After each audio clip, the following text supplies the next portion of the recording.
अब अगर ऐसा है तो जो पीस टॉक्स चल रहे हैं, कहा जाता है युद्ध क्षेत्र से तय होता है कि टॉक की टेबल पर क्या होगा, और ऐसे में टॉक की टेबल पर जो हो रहा है और जो हो सकता है, दीपक वोरा सर से बेहतर कौन समझा सकता है उसको। एम्बेसडर दीपक वोरा भी हमारे साथ इस चर्चा में शामिल हो रहे हैं, बहुत स्वागत है सर। बाकी मेहमानों से भी आपका ग्रेजुअली परिचय कराता हूं, पहले दीपक सर से कमेंट लेता हूं। सर, इसका असर पीस टॉक्स पर पड़ता देखते हैं आप, या ये इस समय ये चलता रहेगा और उधर बातचीत भी चलती रहेगी? बहुत बहुत धन्यवाद सर। मेरी आवाज आ रही है आप तक? बहुत क्लियर एंड लाउड सर। आप मुझे सुन पा रहे हैं सर? एकदम sir. Hello sir. Yes sir, loud and clear, please go ahead sir. Thank you. हाँ सर, मैं इस समय गुजरात के एक बहुत दूर दराज इलाके में हूँ, तो इंटरनेट आता है चला जाता है, बट अभी समय काफी स्टेबल है। आपने सवाल ये पूछा है कि एक तरफ तो पीस टॉक्स चल रही है। कौन सी पीस टॉक्स सर? मारा-लागो में जो ये बेगिंस्की गया था ट्रम्पिंस्की से मिलने के लिए, नथिंग, जीरो। ट्रंप ने देखा नहीं था किस तरह से उसका आगमन किया, और फिर जब वो टेबल पे बैठे कहता है भूख लग रही है, खाना मंगवा दूं तेरे लिए।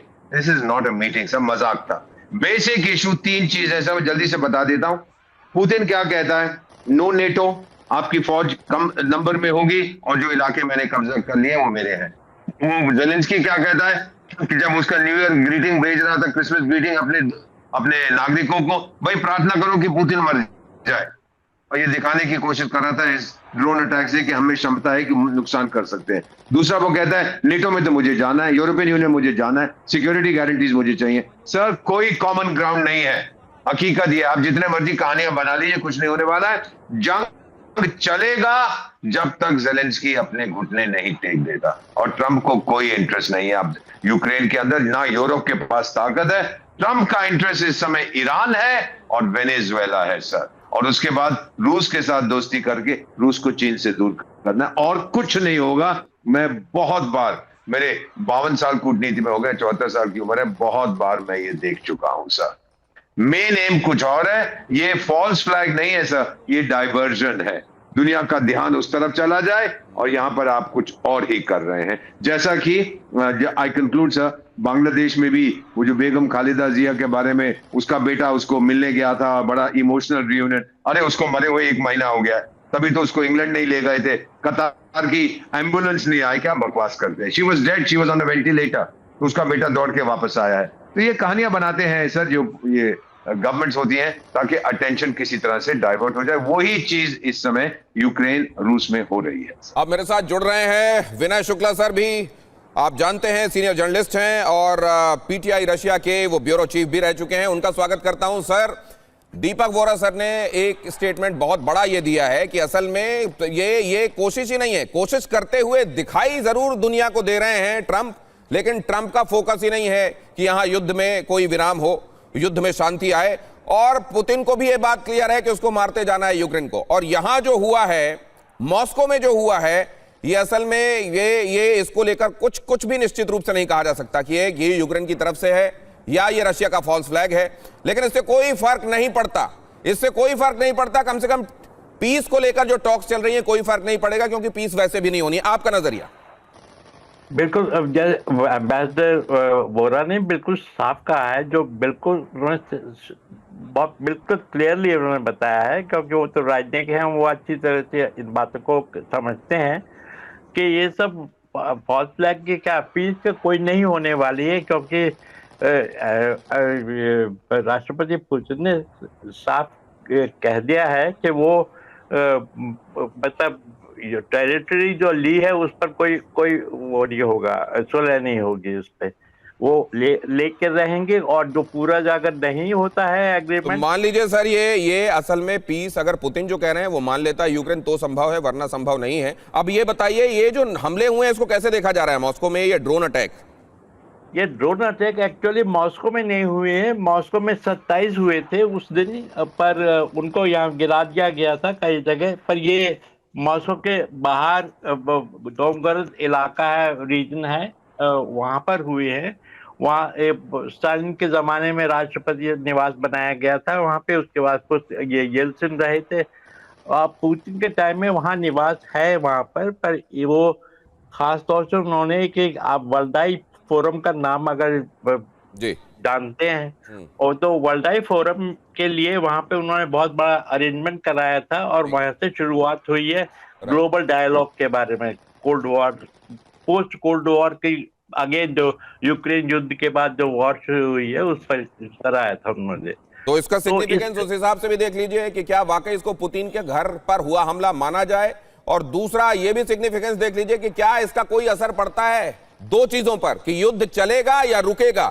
जाहिर है कोई असर नहीं पड़ता, लेकिन क्या आने वाले दिनों में इस वॉर फ्रंट पर युद्ध की ज्वाला और भड़केगी, इस तरफ मैं आपको ले जाऊंगा। दो और मेहमान हमको ज्वाइन कर चुके हैं, युक्तेश्वर जी जो कि साइनोलॉजिस्ट हैं, चाइना मामलों के जानकार हैं, हमारे साथ इस चर्चा में जुड़ रहे हैं खुद चाइना से, उनका भी स्वागत करता हूं। जावेद गफारी पत्रकार हैं पाकिस्तान में, वो भी हमारे साथ इस चर्चा में जुड़ रहे हैं, उनका भी स्वागत करते हुए जरा ये देखिए, पुतिन पर हमले के बाद गुस्से में है ट्रंप, मॉस्को में पुतिन के घर पर हमला ठीक नहीं, ट्रंप ने कहा। तो क्या ये सब भी असल में केवल दिखावे के लिए कही गई बातें हैं? अच्छा हुआ टोमाहॉक मिसाइलें नहीं दी, ट्रंप ने यह भी कहा। टोमाहॉक मिसाइलों से तबाही और ज्यादा होती, पुतिन के घर पर ड्रोन हमले खतरनाक, कहा डोनाल्ड ट्रंप ने। सुनिए जरा।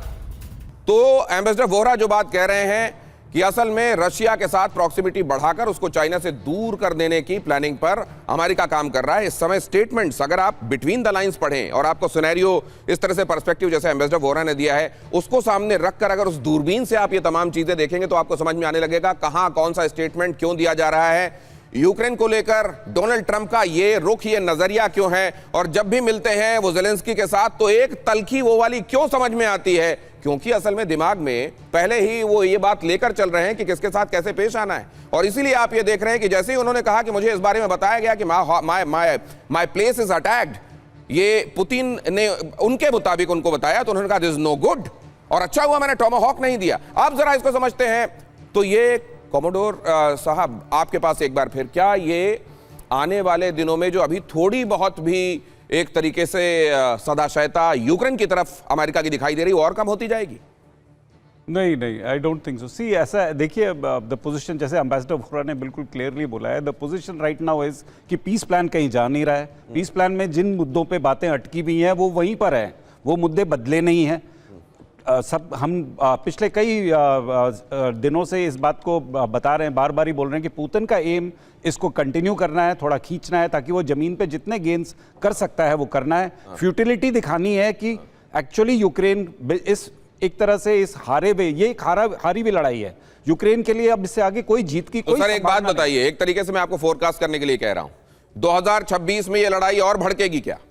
2026 में अगर देखिए ऐसा है, अगर ये तीन मुद्दों पे ये डिसीजंस नहीं हुए और अब कुछ ही दिन बचे हैं 2026 में आने के लिए, तो डेफिनेटली ये लड़ाई कंटिन्यू करेगी। एम्बेसडर वोहरा का भी नजरिया इसमें ले लेता हूं। सर आपको क्या दिखाई दे रहा है, और भड़कने वाला है 2026 में? Sir thank you very much. मैं इतना कहना चाहता था कि आपका चैनल एकमात्र है जो इतने ध्यान से इस बात पे ध्यान अपना दे रहा है, और फिर बाकी आपके विशेषज्ञ हैं। इतना मैं कहूंगा सर 100%। पुतिन ने कितनी बार कहा, हम उसकी बात सुनते क्यों नहीं है? उसने कहा कि अगर ये बेवकूफ बेगिंस की घुटने अपने नहीं टेकना तो मैं जबरदस्ती ले लूंगा। Why don't we believe the fellow? अभी तक उसने एक जो अपनी टर्म्स एंड कंडीशंस रखी थी वही रखी हैं। ज़ेलेंस्की कभी कहता है नेटो चोर है, डाकू है, ईयू बेकार का नहीं जाऊंगा, अगले दिन कहता है माफ कर दो मुझे ले लो, अमेरिका बदमाश है, अमेरिका अरे मुझे माफ कर दो। वो दिमाग उसका भेजा फ्राई हो चुका है sir. He is under great pressure, brush number 1। और फिर देखो अगर ईयू के पास पैसा होता तो ये रूस के $350 बिलियन जो उन्होंने जब्त कर रखे हैं बेवकूफ लोग, वो नहीं कहते हम यूक्रेन को वो देंगे, आधा से ज्यादा तो ज़ेलेंस्की खा जाएगा और बाकी इनको वापस कर देगा। So my own feeling is Putin is determined 2026 में there will be an end to this war, और ये एंड जो होगा ये नेगोशिएटिंग रूम में नहीं होगा, ये मैदान जंग में होगा। मैदान जंग में फैसला होगा, कम से कम बातचीत की टेबल पर फैसला नहीं होने वाला इस युद्ध का, और 2026 में और भड़कता हुआ दिखाई दे रहा है। ये तजुर्बेदार लोग, जितनी बहुतों की उम्र नहीं उतना तजुर्बा लेकर जो बैठे हुए हैं, वो ये कह रहे हैं 2026 तो बहुत खतरनाक होने वाला है इस वॉर फ्रंट में भी। बाकी वॉर फ्रंट में क्या होगा वो तो आगे की बात है। बड़े युद्ध की तैयारी करे नेटो देश। अब देखिए जरा, पश्चिम बॉर्डर की रक्षा की तैयारी करे नेटो देश। पोलैंड के राष्ट्रपति कैरोल नावरोत्स्की की चेतावनी। तो यहां तो यह भी समझा जा रहा है कि यह फैलकर आगे यूरोप तक दूसरे देशों को भी एनगल्फ कर लेगा। ये देखिए, यही डर दिखाई दे रहा है इसमें। जर्मनी के साथ पोलैंड युद्ध की तैयारी करे, नावरोत्स्की का कहना है पोलैंड की रक्षा के लिए हर तरह की तैयारी जरूरी है। उधर क्रोएशिया में अनिवार्य सैन्य सेवा कर दी गई है। मतलब ये एसेंशियल कर दिया गया है कि नागरिक भी अब सैन्य प्रशिक्षण लें और सेना में शामिल हों। नागरिकों को दी जा रही है सैन्य ट्रेनिंग। तो नावरोज्की का यह बयान लगभग उसी बात पर स्टैम्प करता है जो अभी एम्बेसडर वोहरा और कार्तिकेय कालेसर कह रहे हैं कि यहां तो इस युद्ध का विस्तार और आगे हो सकता है। क्या ये नेटो तक, क्या ये ईयू को आगे, क्या ये यूरोप की दूसरी कंट्रीज को भी अपनी जद में लेता दिखाई दे रहा है कार्तिकेय सर? नहीं, बिल्कुल नहीं, ऐसा नहीं होगा। देखिए, अगेन एंड अगेन हम बात यूरोप की तरफ से एक तरह से बड़ी कोशिश करी जा रही है कि इस वॉर को बहुत सीरियसली लिया जाए, बिकॉज वो चाहते हैं कि यूक्रेन इस वॉर को कंटिन्यू करे। पर अरब, क्योंकि उन्होंने पूरी कहानी ये पिछले 4-5 साल से ये बनाई है कि रशिया एक इंपीरियलिस्ट और एक्सपेंसिव कंट्री है जो हमारे यूरोप में घुसना चाहता है, जबकि एक्चुअली पुतिन के स्टेटमेंट्स और हमेशा से रशिया के स्टेटमेंट्स केवल ये रहे हैं कि जब तक यूक्रेन एक डिमिलिटराइज जोन है, यानी कि एक बफर जोन है between Europe and mainland Russia, उनको कोई प्रॉब्लम नहीं है।